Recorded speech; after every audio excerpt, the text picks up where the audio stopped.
मी old school ती Gen Z ती city वाली आणि मी देसी तरी मी गोष्टीला चढावी नाही मनामध्ये खराबी नाही टाकून जायची तिच्या मागे डेली क्रेझी तरी वाय सो शाय सुंदरी तुझं नाव काय आहे तुझं गाव काय आहे ग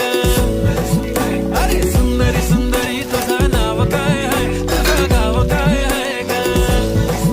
अरे सुंदरी तुझं नाव काय आहे तुझं गाव काय आहे ग ती ओजी एकदम फाईन आहे आणि थोडीशी डिवाईन आहे कशी लागते बघून आयना आणि चेहऱ्यावरती शाईन आहे खानदानी ग्रॅटिट्यूड पुरा एशियाला चौथं केलं स्टाईल केलं तिच्या समोर फिक्का गोल्ड आहे बोलायला पक्की बोल्ड आहे खरंच खूपच सुंदर हाय सुंदरी